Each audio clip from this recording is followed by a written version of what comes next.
Halo, Assalamualaikum. Nama saya Nanda Fauzia. Pada kesempatan kali ini, saya akan menjelaskan mengenai persepsi. Sebelum itu, kita harus mengetahui definisi dari persepsi. Persepsi adalah proses pemahaman atau pemberian makna atas suatu informasi terhadap stimulus. Stimulus didapat dari proses penginderaan terhadap objek, peristiwa, ataupun hubungan antar gejala yang kemudian diproses oleh syaraf otak. Persepsi juga bisa diartikan sebagai proses pengamatan seseorang terhadap lingkungan dengan menggunakan panca indera yang dimilikinya, sehingga dapat memahami terhadap segala sesuatu yang ada di lingkungannya. Adapun tujuan persepsi yaitu sebagai ilmu pengetahuan. Menurut psikologi, persepsi itu memiliki tujuan sebagai panduan dari sebuah tindakan, di mana persepsi bukan hanya untuk mengetahui jarak satu objek dengan yang lainnya, tetapi untuk membantu kita bergerak di dalam sebuah ruangan. Adapun aspek persepsi yang pertama ada kognitif. Kognitif itu yaitu dasar pengetahuan dan informasi yang didapat sehingga akan terbentuk suatu pemahaman tentang objek sikap tersebut. Yang kedua ada afektif. Afektif itu berhubungan dengan perasaan dan emosi individu. Pemahaman yang didapat dari proses kognitif itu akan mampu memahami perasaan yang individu rasakan. Dan ketiga ada konatif.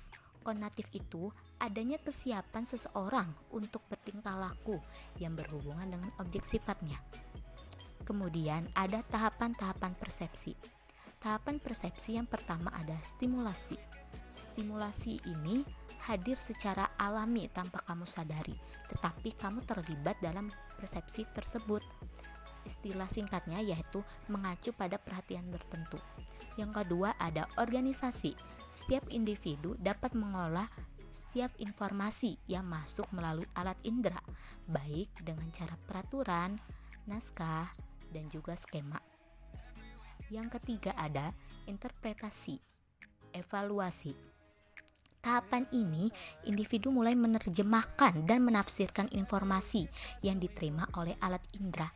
Pada tahap ini juga proses yang sangat dipengaruhi oleh pengalaman, tingkat emosi, kepercayaan, dan lain-lain.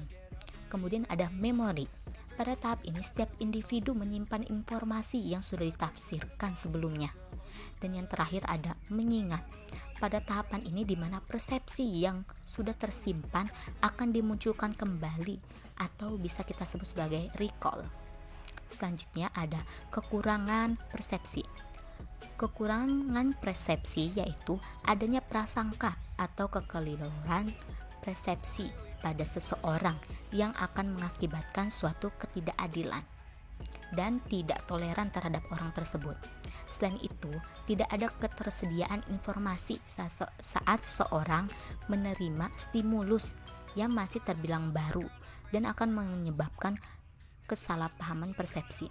Kemudian ada ilusi optis, yakni terjadi karena mata manusia yang salah dalam melakukan penangkapan informasi. Yang terakhir ada ilusi akustik, yaitu pendengaran, juga dapat menyebabkan kesalahpahaman persepsi. Terakhir yaitu sejarah persepsi. Semenjak adanya psikologi eksperimental pada abad ke-19, pengertian psikologi terhadap persepsi sudah mengalami kemajuan yang menggabungkan beragam teknik. Salah satunya yaitu psikopisi, yang merupakan suatu teknik yang menjabarkan mengenai hubungan antara kualitas fisik dari rangsangan indrawi persepsi. Adapun sebuah teori atribusi yang diperkenalkan oleh Fritz Heider pada tahun 1958. Menurutnya, seseorang yang berusaha untuk mengerti tingkah laku orang lain dengan mengumpulkan informasi sampai mereka mengetahui tentang sebab-sebab orang lain bertingkah laku tersebut. Mungkin hanya itu saja yang bisa saya sampaikan. Semoga bermanfaat. Wassalamualaikum warahmatullahi wabarakatuh.